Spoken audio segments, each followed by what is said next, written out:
Nah pada saat itu ada satu orang dari 83 orang sahabat yang ikut, yang ke Ethiopia, tapi di sini tidak disebutkan namanya. Dia mengatakan kepada Abu Musa al-Asy'ari dan teman-temannya dari Yaman, kami lebih mulia daripada kalian, karena kami lebih dulu hijrah. Dia ngomong begitu saja. Maka Abu Musa mengeluhkan kepada Nabi SAW, ya Rasulullah, ada bahasa seperti ini. Maka Nabi SAW ungkapkan bahasa yang luar biasa.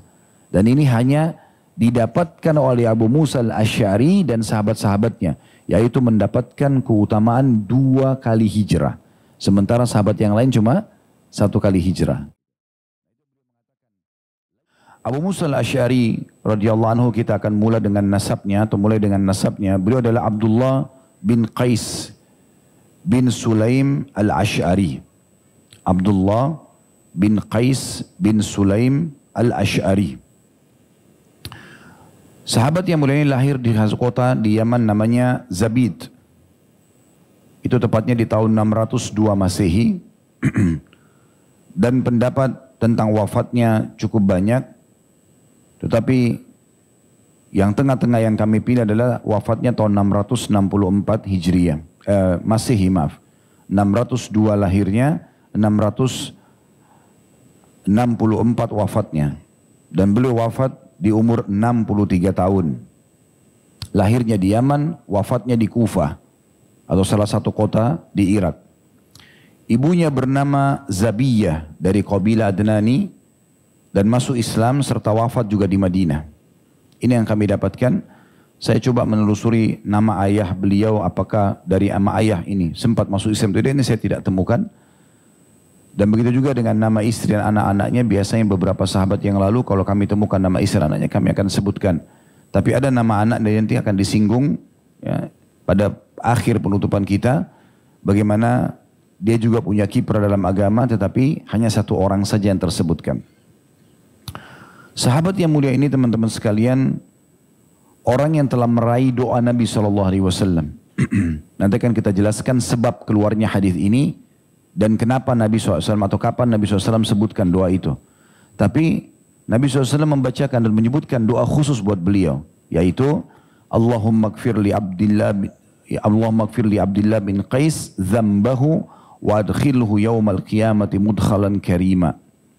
Ini setelah beliau memenangkan peperangan yang diperintahkan oleh Nabi SAW dan menggantikan pamannya Abu Amir dalam peperangan. Akan kita jelaskan insyaAllah kisahnya. Tapi ini doa yang luar biasa gitu. Nabi SAW mendoakan agar semua dosanya dimaafkan oleh Allah Subhanahu Wa Taala, dan doa ini berlaku apakah dosa yang beliau sudah lakukan ataupun beliau akan lakukan setelah doa ini. Tapi tentu para sahabat ridwanul alaihim menjaga diri mereka dari dosa, sebagaimana kita akan tahu nanti Abu Musa al-Asy'ari adalah ahli ibadah, ahli zuhud, ahli yang sangat dekat. Orang yang ahli ini maksudnya orang yang sangat dekat dengan Allah Subhanahu Wa Taala dan sangat cinta dengan agama ini, sehingga semua detik-detik hidupnya berisikan ketaatan.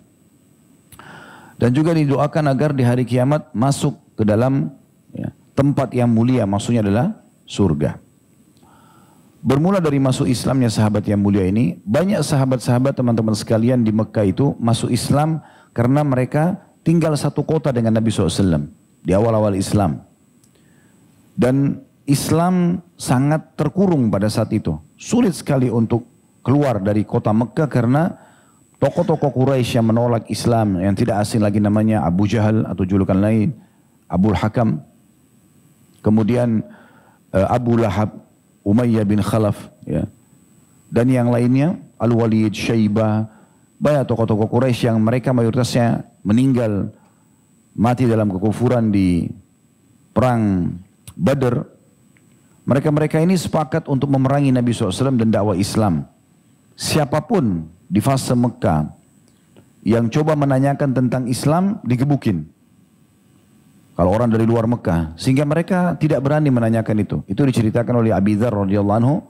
Beliau pada saat datang dari sukunya Al-Ghifari, dan ini pernah kita jelaskan di kisah beliau. Beliau mengatakan, saya masuk ke Mekah, saya kesulitan untuk mencari informasi tentang Nabi SAW dan para sahabatnya. Dan beliau tinggal selama 40 hari di kota Mekah, baru bisa mendapatkan informasi tentang Nabi di mana, aktivitas muslimin apa saja. Karena dihukum bagi orang yang bertanya. Dan muslimin yang sudah masuk Islam semuanya disiksa. Tidak terlepas Nabi SAW pun tersiksa. 13 tahun fase Mekah hanya menghasilkan 153 sahabat. Ya.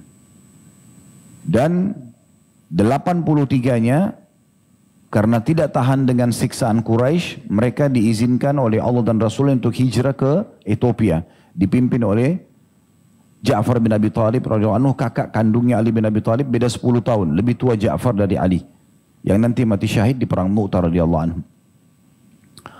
Dan 70 orang tinggal bersama Nabi SAW di Mekah, dan sulit sekali untuk menambah jumlah muslim. Karena pada saat itu tentu pertama Allah SWT belum izinkan dengan hikmahnya, yang kedua memang kena ada tantangan dari orang-orang Quraisy ini. Jadi orang-orang yang mengenal Islam di Mekah itu adalah orang yang di sekitar Nabi SAW saja. Seperti kasus misalnya masuk Islamnya Uthman bin Affan, masuk Islamnya Talha bin Ubaidillah, Zubair bin Awam, dan banyak sahabat-sahabat Nabi itu masuk Islam di tangan Abu Bakar misalnya. Dan ada juga yang masuk Islam di tangan satu sama yang lain, sahabat saling menasehati. Sebenarnya masuk Islamnya Umar bin Khattab penyebabnya adalah adiknya Fatimah dan adik iparnya dia. Akhirnya dia masuk Islam di tangan Nabi SAW. Masuk Islamnya Hamzah karena diganggunya Nabi SAW. Artinya di sekitar Mekah. Tapi tokoh kita ini berbeda. Ini luar biasa. Orang ini tinggal di Yaman. Masa itu teman-teman, untuk jalan dari Yaman menuju ke kota Mekah butuh 1 bulan perjalanan. Karena antara kota Mekah dengan Yaman dan kota Mekah dengan negeri Syam, Palestina itu sama jaraknya kurang lebih. Karena Mekah berada kurang lebih di tengah-tengah Jazirah Arab. Ya. Maka perjalanan pada saat itu, pada saat Nabi SAW ceritakan tentang kisah Isra dan Mi'raj kepada orang-orang Quraisy, apa kata Abu Jahal? Wahai Muhammad, engkau menempuh perjalanan dari Mekah ke Palestina yang kami tempuh dengan kekuatan kuda terbaik kami dan laki-laki terbaik kami dengan 1 bulan perjalanan pergi. Jadi kalau orang menggunakan kuda terbaik, laki-laki terkuat dan non-stop memicu kudanya, itu baru bisa sampai ke negeri Syam 1 bulan. Pulang pergi berarti 2 bulan. Kalau orang mampir-mampir, ya pastilah orang dalam safar mampir. Kita aja sekarang pakai mobil, pakai ya pesawat, kadang-kadang masih ada transit, ada mampir gitu kan. Apalagi orang kalau pakai kuda, kudanya letih, dia juga letih. Tapi ini kalau non-stop. Maka Abu Jahal mengatakan, apakah kau menempuhnya dalam 1 malam? Karena kisah Isra Mi'raj 1 malam. Bukan cuma itu, Mi'raj ke langit. Maka ini perkataan Abu Jahal dijadikan tolok ukur tentang jarak pada saat itu. Betul juga dengan ke Yaman. Uniknya, subhanallah, orang ini datang dari satu negeri Yaman yang cukup jauh, hanya dengan mendengar ada seseorang yang mengaku Nabi di Mekah. Dan negeri Yaman pada saat itu memang bercampur baur antara orang-orang yang menganut keyakinan Yahudi dan keyakinan Nasrani. Ya. Sebagian ada penyembah berhala. Tidak disebutkan awal agama Abu Musa al-Asy'ari dalam buku-buku sejarah, sebatas ilmu kami ya. Tetapi beliau pada saat mendengarkan tentang kenabian Nabi Muhammad SAW, beliau langsung jalan sendirian dari Yaman menuju ke Mekah. Bukan hanya untuk memastikan, tapi memang sudah niat ingin beriman. Dan ini luar biasa. Di saat itu ya, di masa itu. Di masa kita sekarang saja, masih dihitung jari orang yang masuk Islam. Al-Quran sudah sempurna, ada banyak terjemahan. Dalam bahasa apa? Al-Quran semua sudah ada, hampir semua bahasa ada. Ya. Penerbitan Al-Quran di Madinah, penerbitan Raja Fahad rahimahullah, itu dalam berbagai macam bahasa. Saya sudah puluhan, bahkan mungkin sudah mendekati ratusan bahasa diterjemahkan. Itu saja masih banyak yang belum masuk Islam. Pengajian banyak, masjid di mana-mana. Umat Islam didengar seluruh dunia, tapi sedikit masuk. Bagaimana di masa itu? Dan di masa itu, di masa fase Mekah ini ayat-ayat Al-Quran masih beberapa ayat yang kurang. Yang turun, belum sempurna. Bayangkan teman-teman, ini sering saya ingatkan ya, supaya kita renungi bagaimana kedudukan sahabat-sahabat yang awal masuk Islam. Karena salah satu keutamaan Abu Musa al-Asy'ari nanti adalah, dia termasuk as-sabiqun al-awwalun. Orang yang pertama-tama masuk Islam. Ini enggak mudah. Bayangkan kita hidup di fase Mekah pada saat itu, sejenak kita coba merenungi ini. Di masa itu, bangunan masih sangat sederhana. Penerangan pun masih bukan seperti kita. Menggunakan ya sumbu yang diletakkan di minyak zaitun untuk minyak samin, dan itu penerangannya sebatas itu saja. Belum ada media seperti sekarang. Orang kalau safar di masa itu, pikiran keluarganya ini mungkin kembali, mungkin tidak. Karena perjalanan tidak ada keamanan kayak kita sekarang. Sekarang orang aman, ya. Berangkat kemana-mana, alhamdulillah. Zaman dulu gak bisa. Kita keluar dari satu kota ke kota yang lain, itu bisa saja meninggal karena diserang oleh para perampok di pinggir jalan.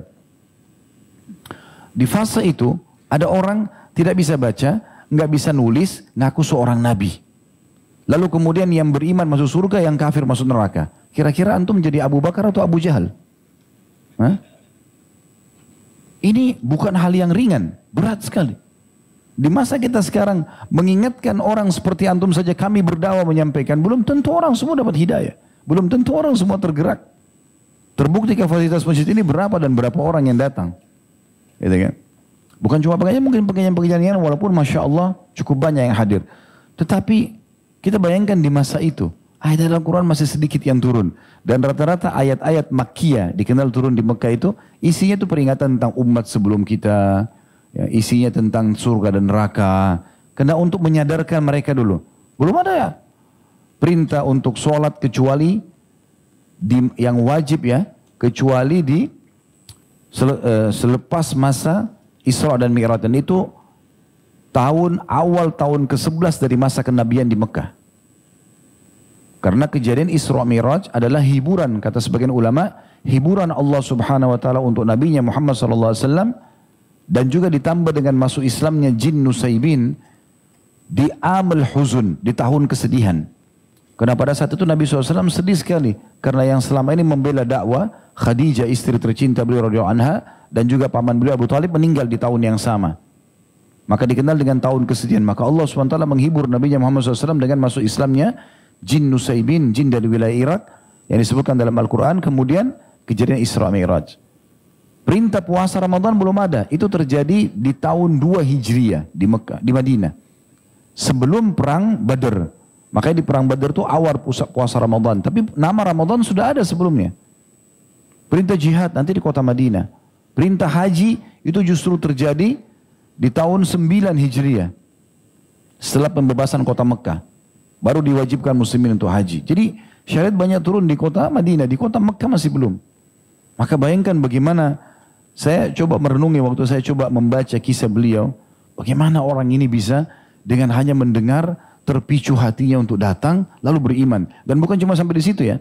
Kita akan lihat nanti bagaimana orang ini luar biasa dalam imannya. Istiqomah dengan keimanan dan amal soleh sampai bisa melampaui ya, melampaui amal-amal dan ilmu sahabat-sahabat yang betul masuk Islam di Mekah. Makanya beliau salah satu dai yang diutus oleh Nabi SAW ke negerinya sendiri Yaman. Dan pada masa itu untuk menjadi dai harus punya kapasitas ilmu, gitu kan? Walaupun sekarang juga begitu. Tapi di masa itu harus betul-betul menguasai yang sudah turun dari wahyu Allah SWT baru bisa menyampaikan agama Islam. Dan beliau dengan izin Allah SWT dikaruniahi suku Al-Ash'ari namanya. Suku ini juga memang suku yang terkenal sangat baik secara komunitas ya. Bukan individual, secara komunitas memang suku ini sangat terkenal. Dan umumnya berasal dari negeri Yaman yang juga dipuji oleh Nabi SAW. Mungkin ini juga termasuk faktor utama kenapa beliau pada saat itu ingin beriman.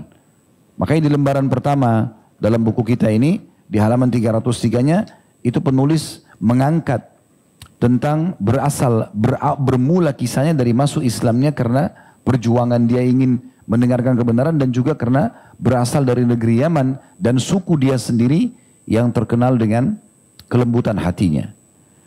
Diangkat sini sabda Nabi SAW, "Atakum ahlul Yamani hum araqqu afidatan wa alyanu quluban al-imanu yamanin wal hikmatu yamaniyah." Artinya, telah datang kepada kalian penduduk negeri Yaman. Mereka adalah orang yang paling lembut dan halus hatinya. Iman itu adalah Yaman. Dan hikmah itu juga dari Yaman. Nanti akan kita jelaskan di pelajaran ya. Ad-Durus wal Ibar yang kita ambil nanti.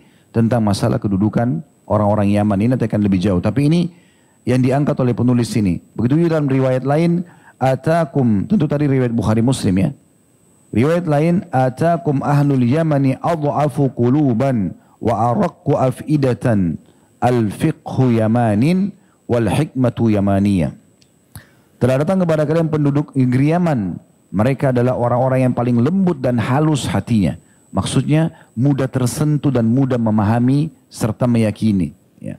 Kemudian fikih atau pemahaman agama ada pada orang-orang Yaman. Di saat mereka sudah belajar agama, maka mereka bisa jadi tolok ukur. Dan hikmah juga berasal dari Yaman. Maksudnya kebijaksanaan. Abu Musa al-Asy'ari memang di masa kecilnya sudah memungkiri banyak kejadian-kejadian yang mengganjal secara fitrah dari kaumnya. Penyembahan berhala, penyembahan api, atau orang-orang yang saling berperang satu sama yang lain. Perebutan lokasi antara penduduk orang-orang Yahudi dan orang-orang Nasrani. Kisah yang sangat masyhur ya. Kalau pernah dengar Abraha dengan Iryad.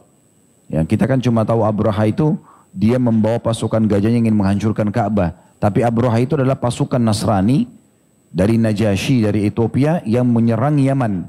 Dan Yaman waktu itu banyak dianuti oleh orang-orang Yahudi. Jadi Abu Musa al-Asy'ari melihat kejadian tersebut. Akhirnya dia ingin mencari tahu tentang kebenaran lebih jauh dan akhirnya mendengarkan tentang Nabi alaihi salatu wassalam. Yang lebih unik lagi, di sini penulis mengatakan Abu Musa al-Asy'ari pada saat mendengar diutusnya Al-Habib sallallahu alaihi wasallam, maksudnya kekasih Allah dan kekasih kita semua Nabi Muhammad SAW, ia langsung mempersiapkan barang-barangnya lalu berangkat dengan berjalan kaki. Tadi kalau pakai kuda sebulan penuh, ini jalan kaki. Bisa berbulan-bulan. Lalu kata beliau di sini, ia berjalan bak berpacu dengan angin demi meraih keuntungan melihat Al-Habib SAW dan beriman kepada risalah yang dibawanya untuk mengeluarkan manusia dari kegelapan atau kesesatan pada saat itu menuju cahaya keimanan dengan izin Allah yang Maha Penyayang dan juga Maha Pengampun. Begitu tiba di Mekah dan melihat Nabi SAW, maka ia pun segera masuk Islam. Baru bertanya tentang agama. Ini petunjuk dari Allah SWT kepada beliau.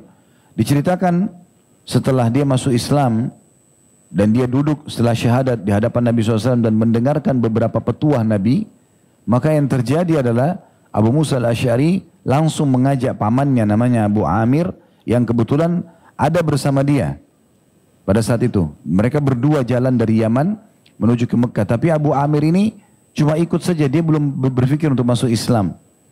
Cuma begitu Abu Musa al-Asy'ari sudah syahadat, dia langsung mengajak di malam berikutnya pamannya Abu Amir untuk masuk Islam. Di sini disebutkan riwayatnya, pada malam berikutnya Abdullah bin Qais atau Abu Musa al-Asy'ari bersama pamannya Abu Amir bertemu dengan Rasulullah SAW kembali.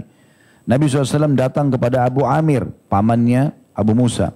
Lalu berbicara dengannya sama seperti yang dibicarakan kepada Abdullah ibn Qais atau Abu Musa al-Asy'ari. Beliau lalu membacakan ayat-ayat Al-Quran kepadanya.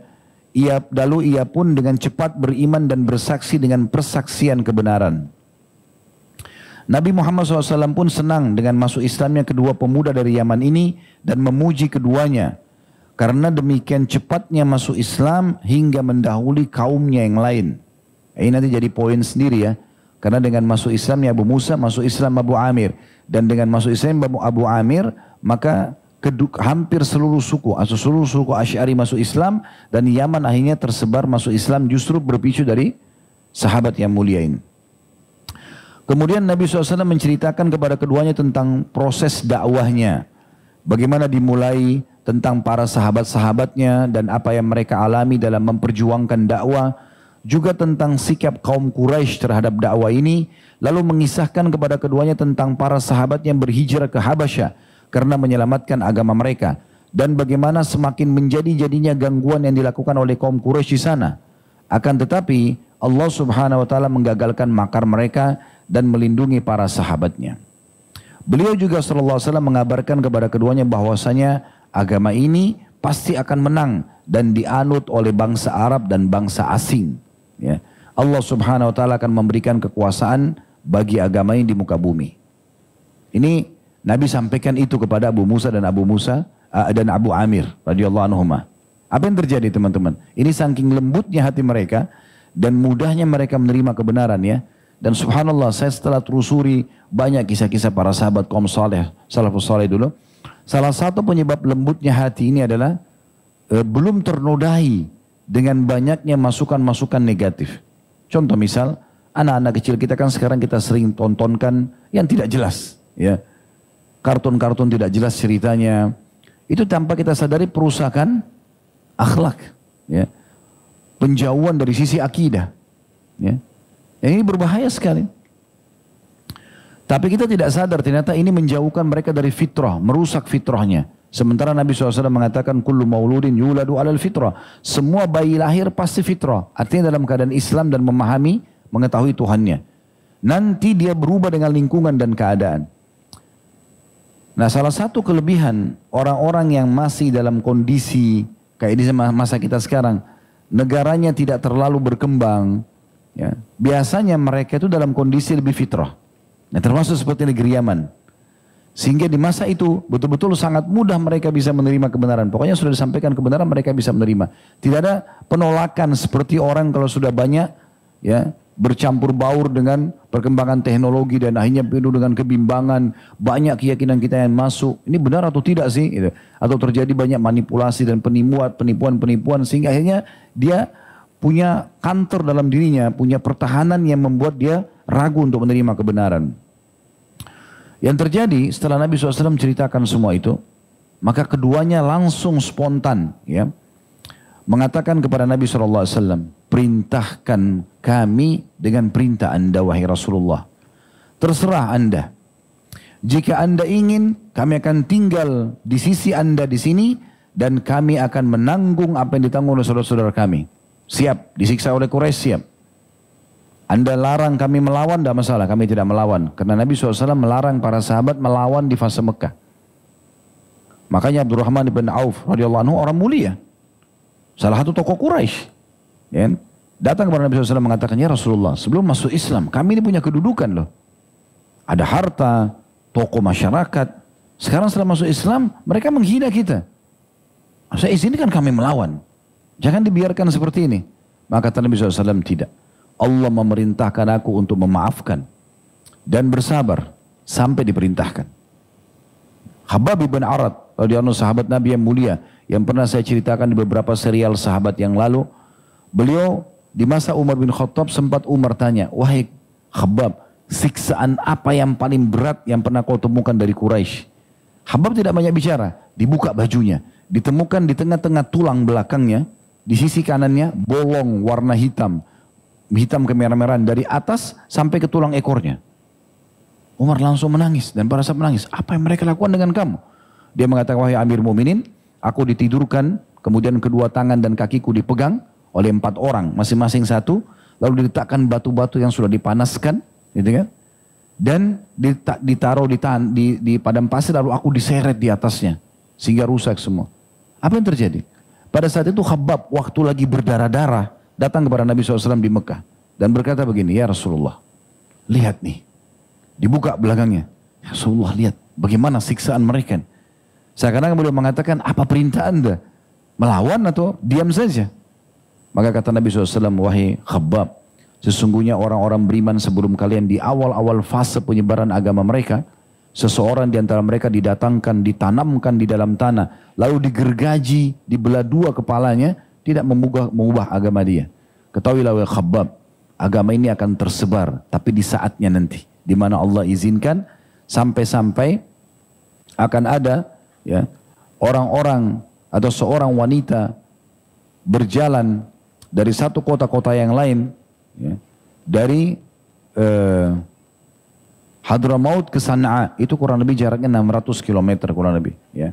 Kalau saya tidak salah begitu. Maka tidak ada yang dia takuti kecuali Allah. Memang di fase awal Mekah belum ada perintah untuk melawan gitu.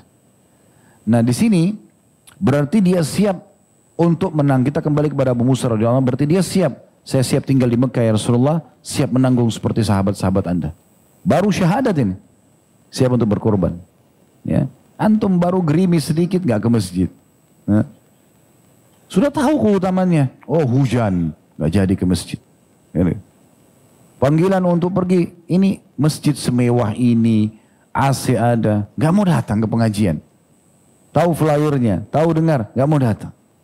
Udah nanti gampang, bisikan syaitan, udah online aja, online. Padahal online pun sibuk, buat kopi, buat teh, nggak belajar. Di masa itu, baru syahadat, bayangkan bagaimana lunaknya hatinya, radhiyallahu anhu. Beliau langsung mengatakan, ya Rasulullah, kami siap tinggal di sini. Kami nanggung seperti yang ditanggung oleh sahabat-sahabat Anda. Karena Nabi sudah ceritakan. Sumayyah, radhiyallahu anha, orang pertama mati syahid dalam Islam, itu lagi hamil, ditusuk perutnya oleh Abu Jahal, bukan ditusuk langsung mati ya, pelan-pelan. Sampai meninggal radhiyallahu anha. Suaminya Yasir membela, dibunuh juga Yasir. Apa kata Nabi SAW? Sabran ala Yasir fa inna mau'idakumul jannah. Sabar keluarganya Yasir, janji kalian adalah surga. Belum bisa melawan pada saat itu. Tapi Abu Musa dan Abu Amir siap. Ya Rasulullah, perintahkan saja. Anda suruh kami tinggal sini, kami tinggal. Dan kami akan menanggung apa yang ditanggung saudara-saudara kami. Lalu mereka mengatakan lagi begini. Namun, jika Anda inginkan kami kembali ke kaum kami, maka kami akan mengajak mereka ke agama Anda ini. Dan jika Anda menginginkan kami menyusul saudara-saudara kami ke Ethiopia, ke Habasyah, maka kami pun akan bersama dengan mereka. 3 hal yang Nabi SAW ceritakan kondisi muslimin, mereka mengatakan siap, perintahkan saja ya Rasulullah. Ini luar biasa imannya. Ya. Tinggal bagaimana saja mau mengikuti apa yang Rasulullah perintahkan, selesai. Dan sekarang setelah Nabi SAW meninggal, perintah Nabi tetap berjalan. Untuk taat, bertakwa kepada Allah, lakukan ibadah-ibadah, tinggalkan larangan itu berlaku. Ya. Lalu Nabi SAW memuji mereka dengan baik, kemudian menyuruh keduanya pulang menemui kaum mereka dan menyuruh mereka agar beriman kepada Allah. Hingga apabila agama beliau sudah diberikan kemenangan oleh Allah satu waktu, maka keduanya boleh hijrah.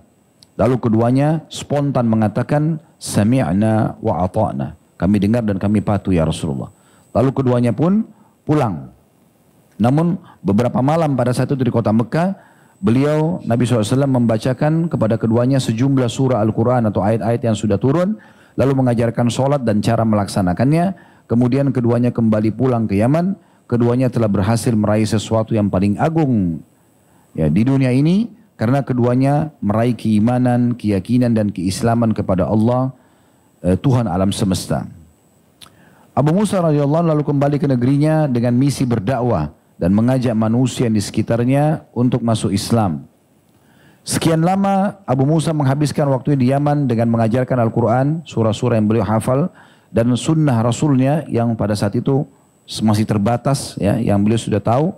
Dirinya pun begitu rindu untuk secara konsisten mendampingi Nabi SAW, maka ia mempersiapkan barang-barangnya sekali lagi, lalu berangkat menemui Al-Habib SAW setelah beliau selesai menaklukkan Khaybar. Kedatangan Abu Musa radhiyallahu anhu berbarengan dengan kedatangan Ja'far bin Abi Thalib dari Habasyah bersama para sahabat lainnya. Lalu Nabi SAW memberikan bagian dari ghanimah untuk mereka semua.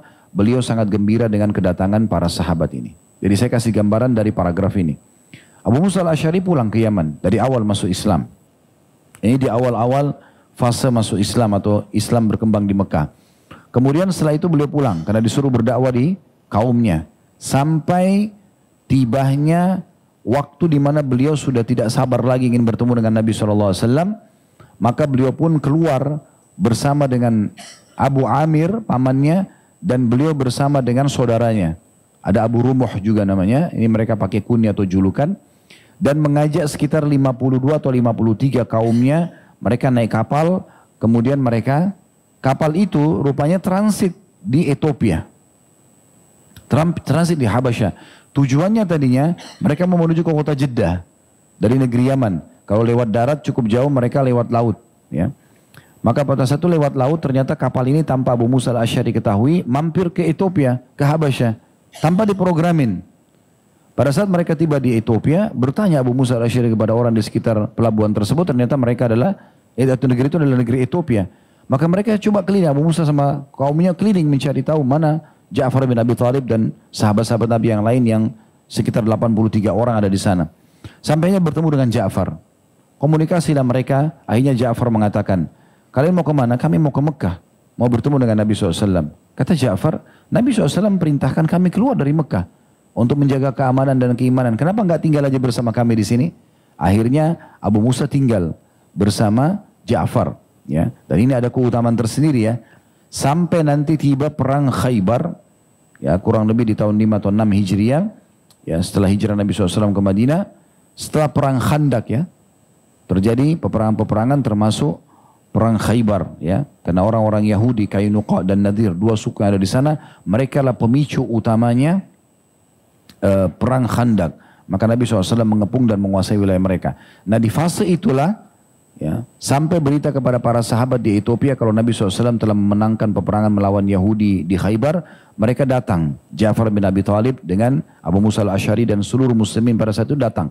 Jumlah mereka sudah 120-an atau 130 kena gabungan antara suku dari Yaman yang 52 atau 53 orang dan digabungkan dengan muslimin yang ada di sana sekitar 83 orang tentunya. Ya. Dan pada saat itu belum ada tentu penduduk Ethiopia yang masuk Islam kecuali Najasyi, raja mereka yang juga menyembunyikan keislamannya. Ya. Mereka cerita pada saat itu datanglah mereka ke Madinah, kemudian mereka mendapatkan informasi kalau Nabi SAW di Khaybar, mereka menyusul ke Khaybar pada saat itu dan bertemu dengan Nabi SAW setelah Nabi memenangkan, membebaskan beberapa benteng Yahudi. Nah karena mereka datang, Nabi SAW sangat gembira dan menyambut Ja'far dan juga menyambut sahabat-sahabat yang lain sambil mengatakan, aku tidak tahu mana yang lebih dulu aku ungkapkan kegembiraan, kemenangan yang Allah berikan di Khaybar atau datangnya Ja'far dan sahabat-sahabat yang lain dari Habasyah. Nah ada satu kejadian kecil pada saat itu. Pada saat sudah diberikan harta rampasan perang oleh Nabi SAW. Biasanya harta rampasan perang tidak diberikan kecuali yang ikut berperang saja. Tapi mereka ini Nabi muliakan, Nabi berikan harta rampasan perang. Nah pada saat itu ada satu orang dari 83 orang sahabat yang ikut, yang ke Ethiopia. Tapi di sini tidak disebutkan namanya. Dia mengatakan kepada Abu Musa al-Asy'ari dan teman-temannya dari Yaman, kami lebih mulia daripada kalian. Karena kami lebih dulu hijrah.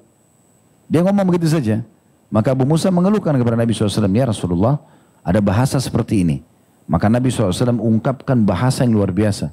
Dan ini hanya didapatkan oleh Abu Musa al-Asy'ari dan sahabat-sahabatnya. Yaitu mendapatkan keutamaan 2 kali hijrah. Sementara sahabat yang lain cuma 1 kali hijrah. Gitu. Nah itu beliau mengatakan, Laisa bi ahaq bi minkum walahu wali ashabi hijratun wahida walakum antum ahlas safinati hijratan. Sebenarnya kata Nabi SAW, orang yang ngomong kepadamu itu tidak lebih berhak atasku daripada kalian. Ia dan sahabat-sahabatnya memiliki 1 hijrah, sementara kalian wahai penghuni atau penumpang kapal, maksudnya Abu Musa al-Asy'ari dan teman-temannya memiliki 2 hijrah. Karena mereka sempat hijrah ke Habasyah, lalu mereka ikut hijrah ke Madinah.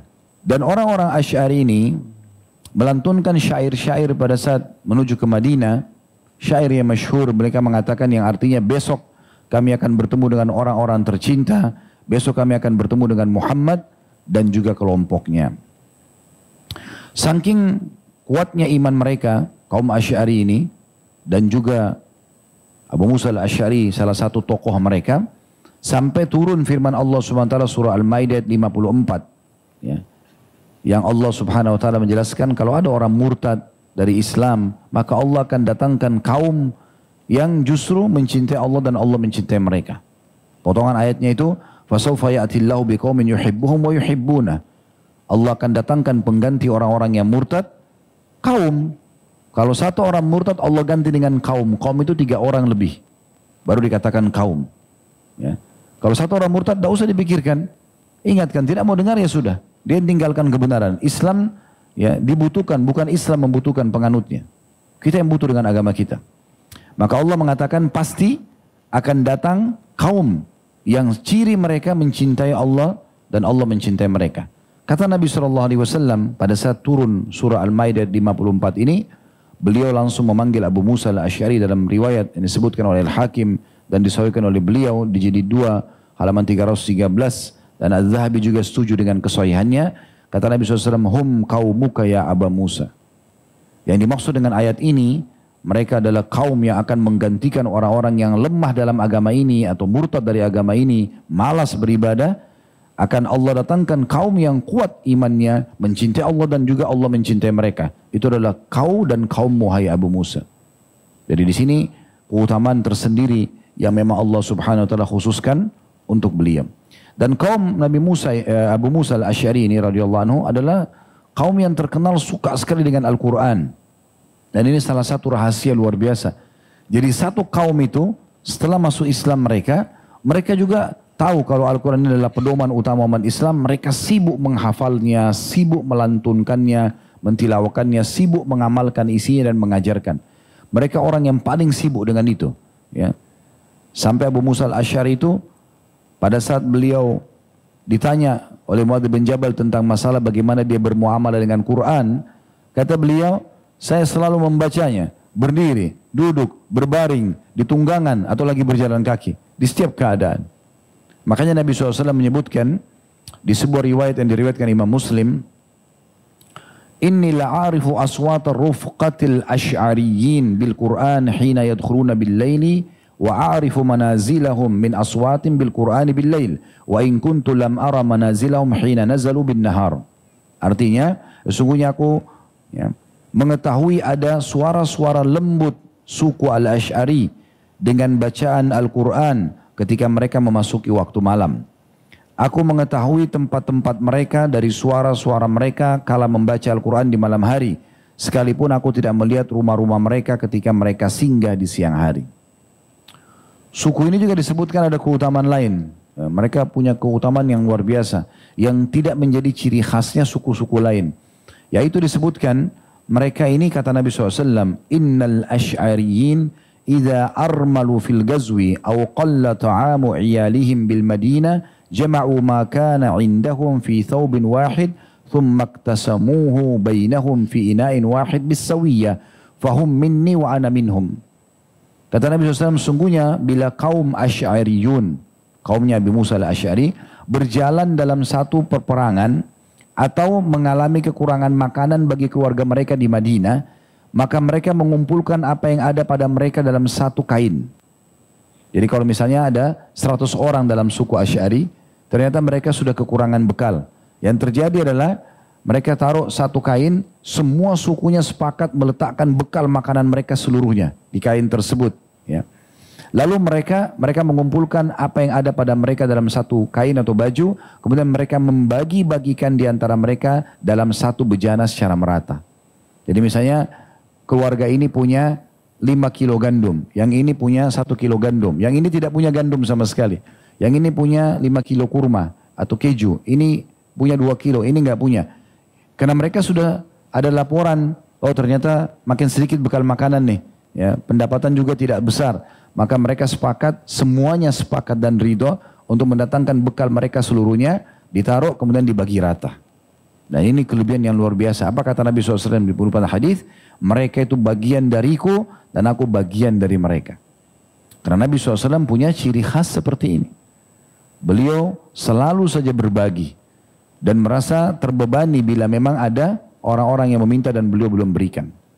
Dan banyak sabda Nabi SAW yang memotivasi umatnya agar selalu memberi, selalu mengeluarkan. Ya. Tidak ada celah bagi seorang muslim untuk sibuk dengan menabung, tapi sibuk sedekah, sibuk berbagi. Banyak ciri-ciri sahabat seperti itu yang telah mengambil pelajaran dari Nabi SAW. Dan ini sudah kami paparkan dan jelaskan juga. Kalau teman-teman mau ikutin, ada kajian tapi masih online di hari Jumat siang hari. Selepas Jumat jam 13.00 bedah buku tentang Sahih Targhib Tarhib, dan ada bab khusus tentang masalah yang diangkat oleh Al-Mundhir rahimahullah, bab tentang bagaimana keutamaan berderma dan juga ancaman bagi orang yang sengaja menabung-nabung karena bakhil atau pelit. Ya, tidak ada hajatnya. Maka diangkatlah banyak riwayat-riwayat para sahabat di mana mereka betul-betul gelisah di saat ada harta menumpuk dan mereka lebih baik mengeluarkan hari itu, urusan besok ya urusan besok. Ya, itu biasanya yang mereka lakukan. Atau kalaupun mereka meletakkan maka kebutuhan dasar, rumahnya misalnya, kendaraannya gitu kan. Tapi kalau sibuk menumpuk-numpukan kayak sekarang banyak orang begitu, selalu saja dia bangga dengan jumlah angka yang bertambah dari keningnya tanpa berpikir untuk kegiatan sosial, maka ini ya bukan dari bagian ajaran Nabi SAW. Abu Musa al-Asy'ari terkenal orang yang sangat mencintai Al-Quran dan memiliki suara yang Allah berikan kelebihan. Ya. Sebagaimana Nabi SAW mengatakan dalam sebuah riwayat setelah mendengarkan bacaannya Abu Musa al-Asy'ari, Ya Aba Musa, laqad utita mizmaran min mazamiri ali Daud. Wahai Abu Musa, sungguh engkau telah dikaruniai salah satu dari seruring keluarga Daud. Maksudnya ini ibarat bahasa kiasan tentang indahnya suara bacaannya. Abu Uthman, dan ini tentu riwayatnya disebutkan oleh Tirmidzi dan disahihkan oleh Albani dalam Sahih Al-Jami' As-Saghir. Abu Uthman An-Nahdi berkata, aku tidak pernah mendengarkan suara seruling, drum, ataupun simbal yang lebih merdu daripada suara Abu Musa Al-Asy'ari. Jika ia solat mengimami kami, maka kami selalu berharap agar ia membaca surah Al-Baqarah 2,5 juz, gitu kan. Orang-orang jadi makmum berharap dia baca Al-Baqarah lengkap karena saking indahnya suaranya. Ini memang memiliki keindahan yang luar biasa. Yang disebutkan oleh Ibnu Asakir nomor 527 dan juga disebutkan oleh Az-Zahabi dari dalam kitab Syiar Alam Nubalanya di jilid 2 halaman 392. Abu Salamah radhiyallahu anhu mengatakan, Umar bin Khattab radhiyallahu anhu biasa berkata kepada Abu Musa saat duduk bersama di satu majelis, wahai Abu Musa, ingatkanlah kami kepada Rabb kami. Lalu Abu Musa pun membaca Al-Quran di sisinya sedang ia duduk di majelis sambil melagukannya, memperindah suaranya. Ini disebutkan oleh Ibnu Hibban dalam Mawarid Az-Zam'an, ya, di halaman atau di nomor 2264. Juga disebutkan oleh Ibnu Sa'ad dalam kitab Tabaqatnya jilid 4, ya, halaman 81. Dan Syekh Ar-Arnaud mengatakan semua perawinya thiqah atau terpercaya. Bahkan kata penulis ini, Nabi SAW bersaksi untuknya bahwasanya dia adalah seorang mukmin yang selalu bertaubat. Dan ini poin penting teman-teman sekalian, perlu dipahami riwayat ini ya. Bahwasanya pernah satu kali dari hadis Ibnu Buraidah radhiyallahu anhu dari ayahnya. Buraidah ini ya salah satu julukan anaknya, ya, salah satu sahabat, tapi ada juga nanti anaknya Abu Musa bernama ini. Tapi ini orang berbeda sahabat ya. Dia mengatakan pada saat sedang berada di sebelah Nabi SAW, dia mengatakan suatu malam aku keluar dari masjid, tiba-tiba Nabi SAW ada di sisi pintu, sedang berdiri. Dan ternyata di situ ada seorang laki-laki yang tengah sholat. Lalu Nabi SAW berkata kepadaku, ini kata Ibnu Buraidah, ya Buraidah, atarahu yurai, wahai Buraidah, kira-kira menurut kau orang ini riak enggak? Karena orang ini lagi sholat malam suaranya agak keras. Dan terdengarkan lantunan ayat Qur'annya. Qultu Allahu wa Rasulu a'lam. Saya mengatakan Allah dan Rasulnya lebih tahu. Saya nggak bisa nilai orang riya atau bukan gitu. Qala bal huwa mu'minun munib. Ketahuilah dan pastikan orang ini adalah seorang mukmin yang suka sekali bertaubat. Laqad utiya mizmara min mazamiri ali Daud. Dan dia telah diberikan salah satu dari suara-suara indah keluarga Daud. Karena Allah SWT berikan salah satu mukjizat kepada Nabi Daud AS dan keluarganya itu memiliki suara yang sangat indah pada saat melantunkan ya ayat-ayat yang ada dalam kitab Zabur. Fa'ataituhu, maka Ibnu Buraidah mengatakan aku pun mendatangi orang tersebut, fa'idha huwa Abu Musa fa'akhbartuhu. Dan ternyata orang itu adalah Abu Musa Al-Asy'ari dan akhirnya aku memberitahukan kepadanya. Nah ini riwayat penting sekali teman-teman sekalian. Jangan mudah menilai orang riya, ya. Hati-hati. Ya. Kita tidak pernah tahu antara dia sama Tuhannya. Jangan seperti orang-orang munafik. Kita sempat ceritakan hari Rabu kemarin ya. Bagaimana mereka pada saat Nabi SAW mengajak para sahabat jihad, menyumbang harta sebelum jiwa. Maka ada yang membawa harta banyak. Di atas kain, emas, perak. Saking beratnya dia angkat jatuh lagi. Diangkat jatuh lagi. Begitu di hadapan Nabi SAW, orang-orang munafik mengatakan riya. Padahal mereka sendiri nggak nyumbang apa-apa. Setelah itu datang orang, subhanallah, sahabat cuma bawa beberapa butir kurma. Lalu diberikan, ya Rasulullah ini saya punya. Orang munafik bicara lagi, mau diapain berapa butir kurma? Padahal mereka tidak nyumbang. Jangan mudah memvonis orang. Apalagi sekarang ada media. Mungkin ada orang mengangkat ceramahnya di media. Mungkin ada kegiatannya, dakwanya, sosialnya. Jangan langsung bilang, oh orang ini riya. Dari mana kita tahu orang ini riya? Gak boleh memvonis gitu kan. Makanya Nabi SAW memastikan di sini dari riwayat ini agar jangan orang segera atau langsung mengambil keputusan. Padahal Abu Musa Al-Asy'ari itu suka melantunkan dengan suara keras. Bahkan dalam riwayat yang lain, kalau tadi itu riwayat Imam Muslim ya, yang baru kita bacakan tadi, yang Nabi SAW memastikan kalau Abu Musa Al-Asy'ari adalah mukmin munib, orang mukmin yang paling suka bertaubat gitu. Dalam riwayat lain, ya, ini disebutkan oleh Ibnu Asakir dan juga disebutkan dalam kitab At-Tabaqat dan disahihkan oleh Syekh Al-Arnaud riwayat ini bahwasanya pernah satu malam Abu Musa Al-Asy'ari membaca dengan suara yang tinggi ayat Al-Quran di masjid Nabi SAW dan hampir semua ummahatil mu'minin ridwanullah alaihinna, istri-istri Nabi yang mulia itu mendengarkan dengan seksama.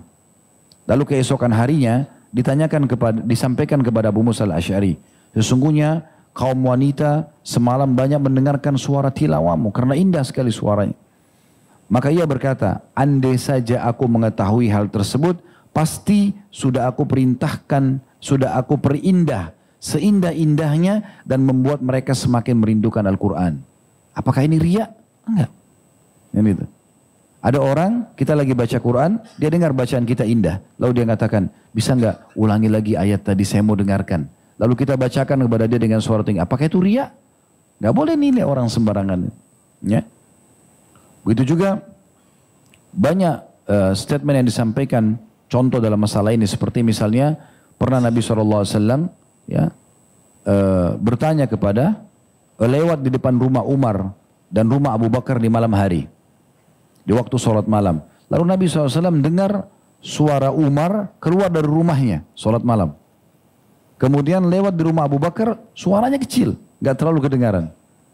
Kemudian besoknya, selepas sholat subuh, Nabi SAW datangi ke rumah, lalu bertanya, wahai Umar, kenapa, wahai Abu Bakar, tanya Abu Bakar, wahai Abu Bakar, kenapa kau semalam saya lewat tidak mendengarkan suara bacaanmu kecil-kecil? Dia mengatakan, ya Rasulullah, saya tahu Tuhan saya, zat siapa yang sedang saya ajak berbicara, maksudnya Allah, tidak butuh keras-keras suara, cukup dengan suara lembut. Lalu waktu ditanya Umar, wahai Umar, kenapa suaramu keluar sampai dari depan rumah, keluar rumah? Apa kata Umar radhiyallahu anhu?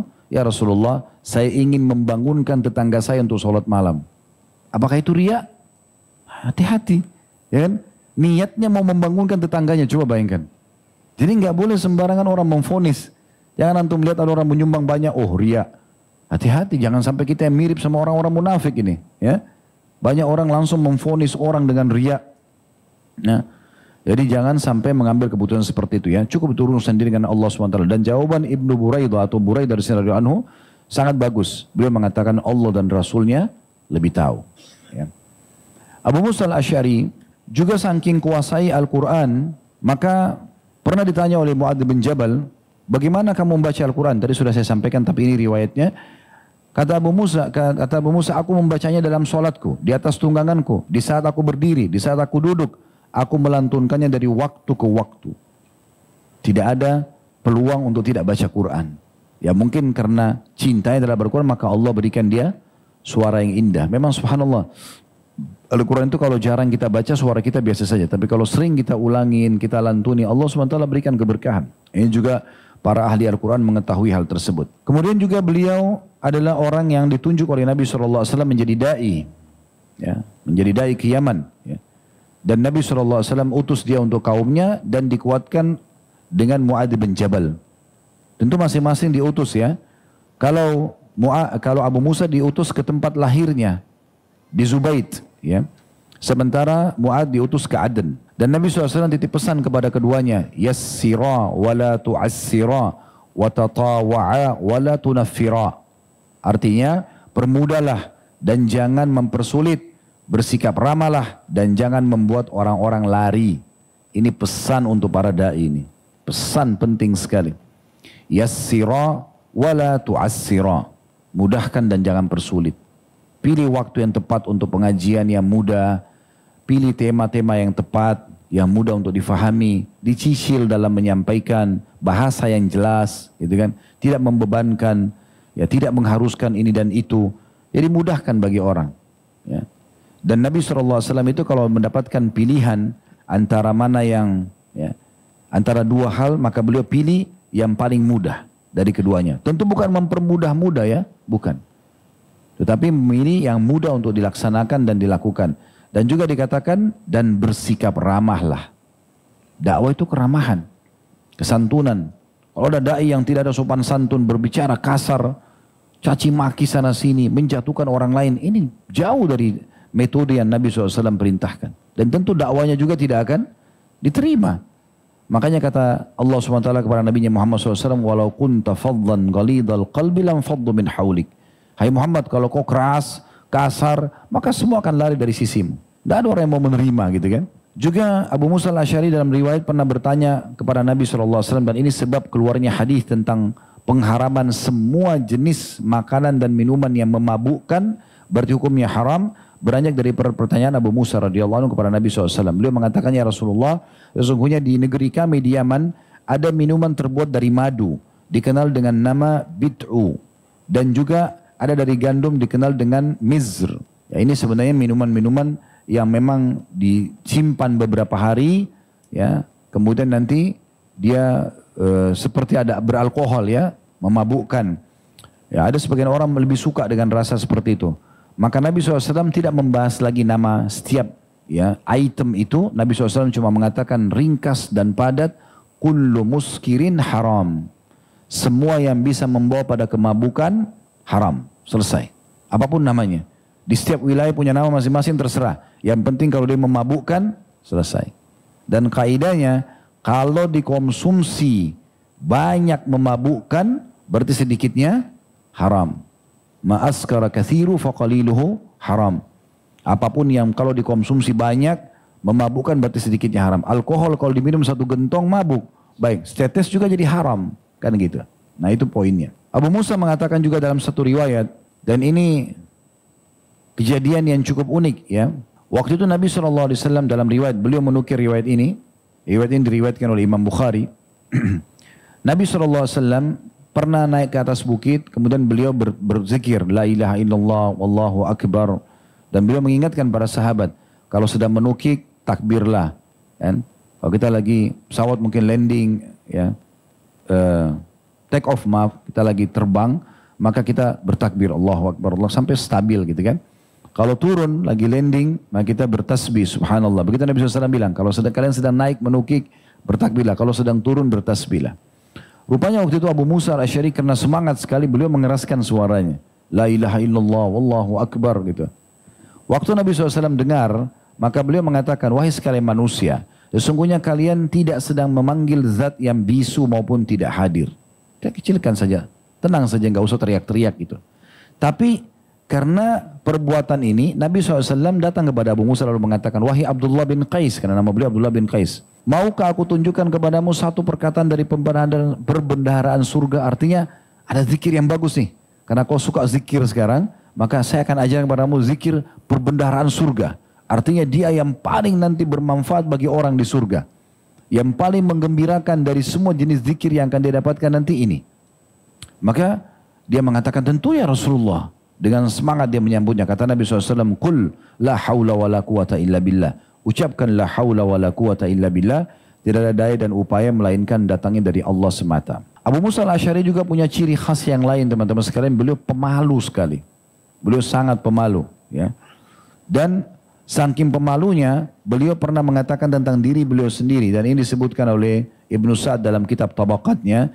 Di jilid 4 halaman 113 dan 114. Dan juga Imam Az-Zahabi nukil dalam kitab Syiar Alam Nubalanya tentang sejarah atau biografi orang-orang saleh, itu di jilid 2 halaman 401. Dia mengatakan, inni la agtasilu fil baitil mudlimi fa ahni dhahri hayaan min rabbi. Sesungguhnya aku mandi di rumah yang gelap. Rumah di kamar mandi tapi gelap. Tertutup.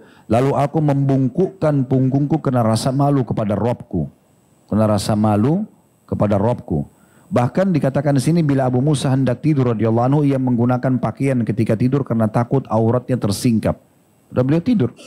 Walaupun pakai selimut misalnya, beliau tetap menggunakan pakaian. Kan sebagian orang ada yang melepaskan pakaiannya. Ini bentuk malunya kepada Allah Subhanahu wa taala. Ini tentu kelebihan tersendiri ya. Nanti akan kita sebutkan dalam pelajaran-pelajaran kita insyaallah itu tentang masalah keutamaan ini.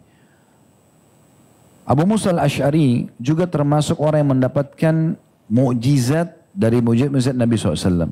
Salah satu mukjizat Nabi SAW. Apa itu? Disebutkan dalam sebuah riwayat. Riwayat ini riwayat Bukhari dan Muslim. Abu Musa mengatakan, aku berada di sisi Rasulullah SAW di Ji'rana. Ji'rana ini lokasi ya, sekitar 30 km dari kota Mekah. Dia antara Mekah sama Taif. Ya. Biasanya orang berihram di sana. Ada miqat di Ji'rana karena memang Nabi SAW pernah berihram dari situ ya setelah perang Hunain. Kata Abu Musa, aku pernah berada di sisi Rasulullah SAW di Ji'rana setelah perang Hunain ya.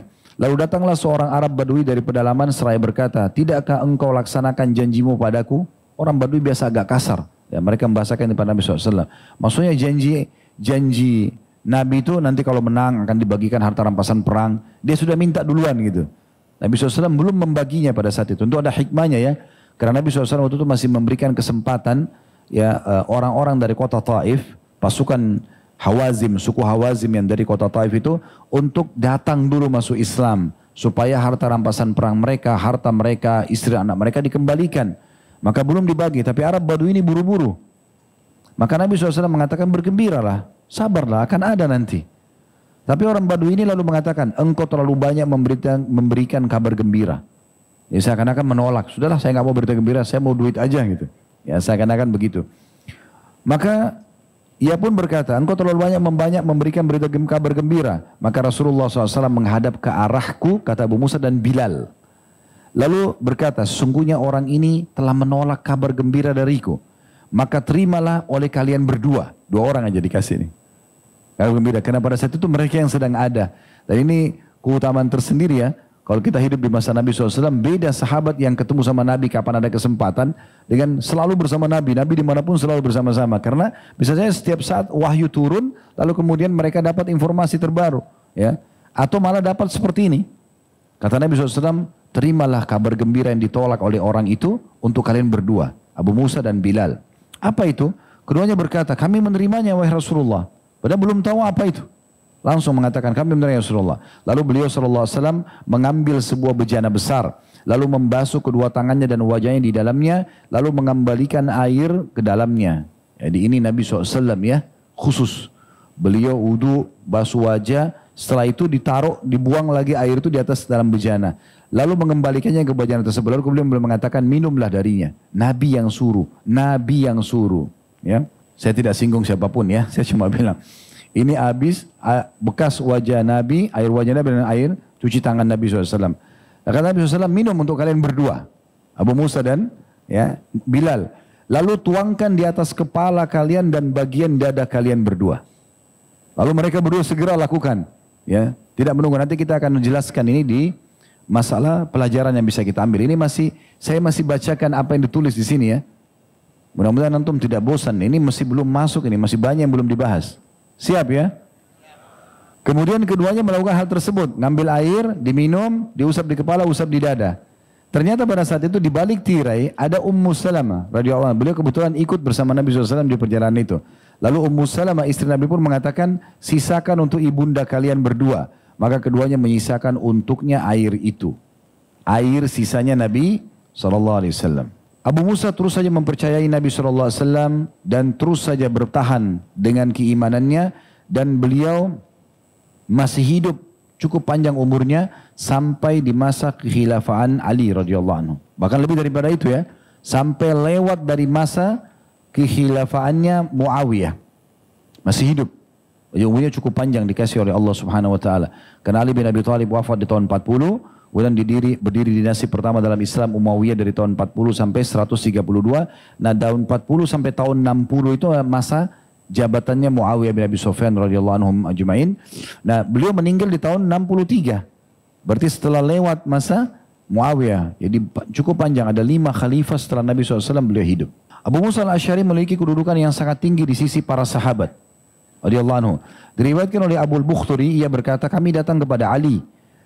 Lalu bertanya kepadanya tentang para sahabat Muhammad SAW. Maka ia berkata, tentang siapa di antara mereka yang kalian tanyakan?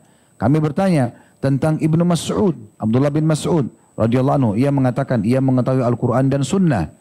Lalu ia berhenti dan berkata, dan cukuplah ilmu darinya. Kami bertanya, kalau Abu Musa bagaimana? Maka Ali pun mengatakan, subiga fil ilmi sibghatan thumma kharaja min. Kalau Abu Musa sendiri terbeda. Dia seperti orang yang dicelupkan ke dalam ilmu, kemudian dikeluarkan darinya. Ya, ini diriwayatkan atau disebutkan oleh Al-Fasawi dalam kitab At-Tarikh jadi 2 halaman 540 dan Syekh Al-Arnaud mengatakan semua perawinya thiqah. Ya, maksudnya di sini adalah saking kuatnya ilmunya, jadi seperti dia memahami semua bagian daripada agama ini karena sudah dicelupin. Ya, celup itu berarti semuanya terkena ya, kemudian baru dikeluarkan. Juga diriwayatkan dari Al-Aswad bin Yazid. Ia mengatakan, aku tidak pernah melihat orang yang lebih berilmu daripada Ali dan Abu Musa di Kufah radhiyallahu anhuma. Yang disebutkan oleh Ibnu Asakir dan juga Az-Zahabi dalam kitab Syiar Alam Nubala. Abu Musa sendiri ya dipuji juga oleh yang lainnya seperti Masruq ya, rahimahullah, seorang tabi'in mengatakan yang menguasai masalah pengadilan di kalangan para sahabat ada 6 orang. Umar, Ali, Ibnu Mas'ud, Ubay, Zaid dan Abu Musa radhiyallahu anhu ajma'in. Juga diriwayatkan dari Asy-Sya'bi yang mengatakan para hakim umat ini adalah Umar, Ali, Zaid dan Abu Musa radhiyallahu anhum ajma'in. Jadi Abu Musa selalu dilibatkan. Diriwayatkan juga dari Safwan bin Sulaim yang mengatakan tidak ada yang berani berfatwa dari masjid atau di masjid Nabi SAW semasa beliau masih hidup. Nabi masih hidup, tidak semua orang berfatwa tanya kepada Nabi kecuali Umar, Ali, Mu'adz dan Abu Musa al-Asy'ari radhiyallahu anhum ajma'in. Diriwayatkan juga dari Anas radhiyallahu anhu yang mengatakan Al-Asy'ari mengutusku menemui Umar. Lalu ia berkata kepadaku, bagaimana kondisi Al-Asy'ari saat kamu tinggalkan? Aku menjawab, aku tinggalkannya dalam keadaan sedang mengajarkan Al-Quran kepada orang-orang. Maka Umar radhiyallahu anhu mengatakan, sungguh ia adalah orang yang cerdik. Janganlah kamu perdengarkan ini kepadanya. Saya pujianku ini.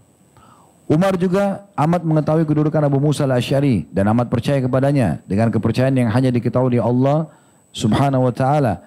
Ya, diriwayatkan oleh Asy-Syu'bi, dia mengatakan Umar menulis dalam wasiatnya tidak boleh mengukuhkan seorang gubernur atau wali kota di masa kerajaan beliau lebih dari 1 tahun. Semua gubernur 1 tahun saja menjabat. Setelahnya diganti, harus ganti yang baru. Kecuali Abu Musa al-Asy'ari menjabat selama 4 tahun. Itu di masa Umar. Beliau saya sendiri. Yang lain semua walaupun sahabat 1 tahun saja. Kecuali Abu Musa ini menandakan berarti ada kedudukan tersendiri. Dan kita tahu bagaimana Umar sangat jeli sekali ya dalam memilih setiap gubernurnya. Ya, harus gubernur itu di setiap wilayahnya tidak pernah ada celah atau celaan yang sampai kepada beliau. Kalau ada celaan walaupun itu cuma isu, maka beliau copot dulu gubernurnya. Ya. Walaupun beliau konfirmasi cross check tapi setelah itu beliau ganti agar tidak ada masalah dengan masyarakatnya. Dan Umar mengangkat dia menjadi penguasa di kota Basra. Dan setelah Umar meninggal, Utsman pun mengangkat dia berkuasa di Kufa di tempat dia meninggal radhiyallahu anhu. Ada juga kiprah-kiprah beliau dalam masalah jihad. Ya. Ya, kiprah dalam masalah jihad. Di antaranya adalah perang Autas. Dan di sini dia mendapatkan doa Nabi SAW tadi. Saya ringkaskan karena ini cukup panjang. Yang jelas ada satu orang namanya Duraib bin Ashimmah. Orang ini setelah perang Hunain, dia ingin menyerang muslimin. Dan sebelumnya memang dia sudah melakukan persiapan-persiapan pasukan ya untuk bergabung dengan pasukan Romawi. Maka Nabi SAW ingin menyerang mereka. Dikenal dengan perang Autas. Ringkas cerita, Nabi SAW menunjuk Abu Amir, pamannya Abu Musa tadi yang masuk Islam setelah dia sebagai panglima perang. Lalu kemudian pada saat terjadi kecamuk peperangan, rupanya ada satu orang yang memanah ya ke arah Abu Musa dan ternyata itu mengenai tepat ya di kakinya atau lututnya sehingga Abu Amir tidak bisa bergerak. Lalu kemudian Abu Musa mengatakan kepada Abu Amir, siapa yang melakukan ini? Maka Abu Amir tahu siapa yang memanah, dia mengatakan itu orangnya. Maka Abu Musa tanpa banyak bicara langsung mengejar orang itu. Dan pada saat melihat Abu Musa al-Asy'ari, orang itu lari. Lalu Abu Musa mengucapkan kata-kata begini, tak kala dia lari ya, tidakkah engkau malu? Bukankah kau dari orang Arab? Maksudnya tradisi orang Arab itu malu kalau berhadapan lalu melari. Gak ada sifat pengecut, itu memalukan bagi mereka. Memalukan dirinya, memalukan keluarganya, sukunya. Maka tiba-tiba orang itu pun berhenti. Ya, kemudian duel dengan Abu Musa. Dia mengatakan lalu duel dan aku pun berhasil mengalahkannya. Membunuhnya. Kemudian aku kembali kepada Amr sambil mengatakan, wahai Abu Amir, sesungguhnya Allah telah membunuh musuhnya. Kemudian Abu Amir mengatakan, kalau begitu cabutlah anak panah ini. Maka aku pun mencabutnya. Lalu menyemburlah ya dari luka tersebut darah dan darah, ya kemudian air, ya, maksudnya ada cairan dan juga darah. Kemudian ia berkata, wahai keponakanku, pergilah menghadap Rasulullah SAW lalu sampaikan salamku untuknya serta katakan kepadanya agar memohonkan ampun untukku. Lalu Abu Amir pun pada saat itu wafat, mati syahid di medan perang dan akhirnya dia menunjuk sebelum wafat Abu Musa al-Asy'ari menjadi pemimpin perang. Setelah itu tibalah di Madinah pasukan ini dan akhirnya Abu Musa menyampaikan pesan Abu Amir dan Nabi SAW mendoakan. Setelah mendoakan Abu Amir maka Abu Musa mengatakan, ya Rasulullah doakan saya juga. Nah inilah sebab keluarnya doa tadi yang awal pembukaan kita sampaikan ya. Allahumma gfir li Abdillah bin Qais dzambahu. Ya Allah ampunilah semua dosanya Abdullah bin Qais. Wa adkhilhu yaumal qiyamati mudkhalan karima. Dan masukkan dia pada hari kiamat ke dalam tempat yang mulia atau surga. Yaitu tentang Autas. Tentu perang ini panjang bahasanya tapi kita jelaskan riwayat ini saja. Kemudian juga ada penaklukan Asfahan. Ini Asfahan wilayah di Persia. Pada saat Umar bin Khattab pernah mengutus pasukan untuk menguasai wilayah-wilayah di Persia, salah satunya kota Asfahan. Dan Abu Musa al-Asy'ari ditunjuk menjadi panglima perang. Waktu beliau mengepung tempat itu cukup lama, berbulan-bulan dikepung, akhirnya mereka minta perdamaian. Dan Abu Musa al-Asy'ari menerima perdamaian. Karena dalam Islam kita dianjurkan, kalau kita sedang mengepung atau berhadapan dengan musuh dan mereka minta perdamaian, kita dahulukan perdamaian. Itu dicontohkan oleh Nabi SAW. Bukan orang mau damai lalu kita perangi, tidak bisa. Ya, kita tawarkan Islam, jizyah, kemudian perang. Kalau perang pun mereka mau damai, maka perdamaian yang terjadi. Namun pada saat itu penduduk Asfahan mereka berkhianat, mereka hanya sekedar memakai cara saja ya untuk supaya tidak dikepung lagi. Akhirnya Abu Musa al-Asy'ari sudah bisa membaca dengan kecerdasannya masalah itu. Akhirnya beliau cuma mundur sejenak dari lokasi, kemudian beliau kembali lagi melihat pada saat mereka sudah mau menyusun pasukan untuk menyerang, akhirnya dikuasai atau diserang kembali Abu Musa dan berhasil melakukan Asfahan pada saat itu. Walaupun Ibnu Katsir mengatakan penaklukan Asfahan takluk di tangan Abdullah bin Utban, Abdullah bin Utban. Tapi dalam buku ini disebutkan Abu Musa al-Asy'ari yang menguasainya. Kemudian ada perang yang terakhir yang beliau terlibat adalah perang Tustur namanya. Nah ini juga termasuk perang terakhir yang terjadi di wilayah Persia ya. Waktu itu ada satu pimpinan mereka namanya Hurmuzan. Orang ini menarik pasukannya sampai terpukul mundur ke wilayah namanya Tustur. Ya. Benteng ini sangat kuat. Untuk sampai ke sana mereka harus melalui sungai. Ya.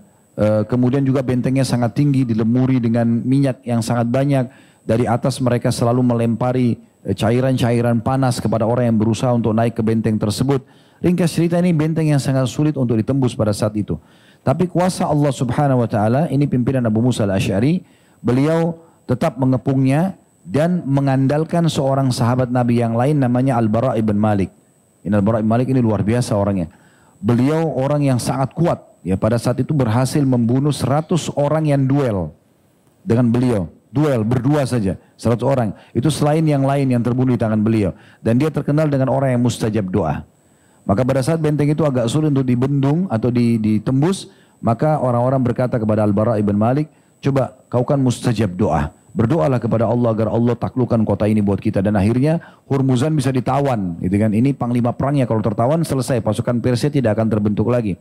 Maka dia pun berdoa. Tapi doanya dia mengatakan, ya Allah, ya kalahkanlah mereka untuk kami dan karuniakan aku mati syahid.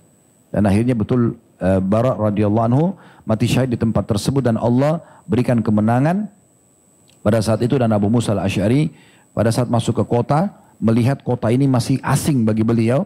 Dan beliau melihat ada satu orang yang berlari, kemudian ditawan. Lalu orang itu mengatakan, berikan aku keamanan, aku akan tunjukkan kalian untuk lebih menguasai kota ini. Maka kata Musa, baiklah, diberikan jaminan, lalu orang itu betul memberikan petunjuk bagaimana mereka mengetahui tentang denah kota tersebut dan akhirnya takluk dengan izin Allah Subhanahu wa taala.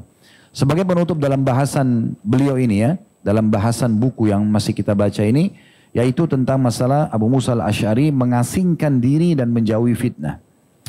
Nah, di masa Ali radhiyallahu anhu sempat terjadi ya perselisihan pendapat antara beliau dengan Muawiyah.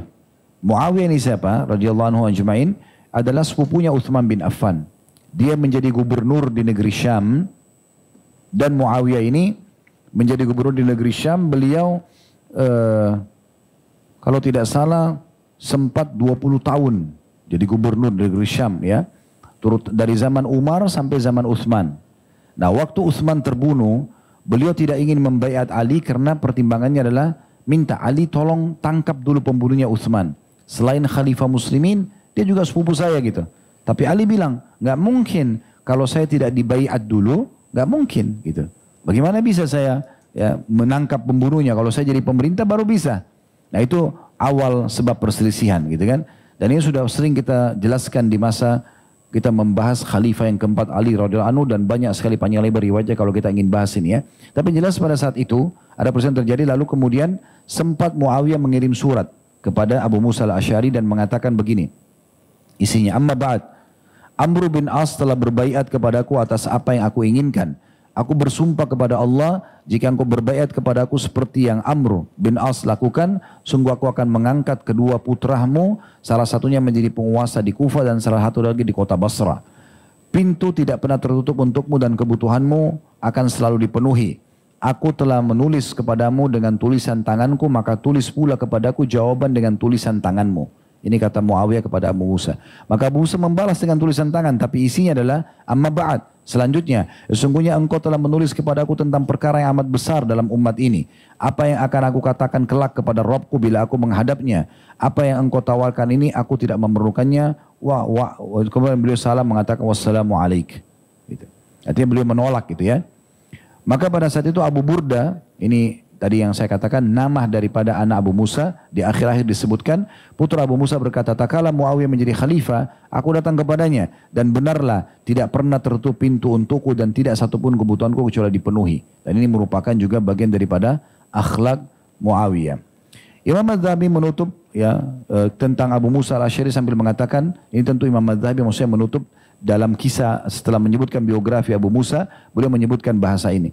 Beliau mengatakan Abu Musa adalah orang yang banyak berpuasa, banyak sholat malam, seorang yang Rabbani, maksudnya sangat mengenal dan patuh Tuhannya, zuhud dan taat beribadah. Ia termasuk orang yang menghimpun ilmu, amal, jihad dan hati yang bersih. Kekuasaan tidak pernah mengubah gaya hidupnya. Nah ini perlu digarisbawahi. Kekuasaan tidak pernah mengubah gaya hidupnya dan ia tidak pernah tertipu oleh gemerlap dunia. Banyak orang sebelum menjadi penguasa saleh. Begitu diberikan jabatan, kendor semuanya. Udah yang halal, yang haram jadi halal.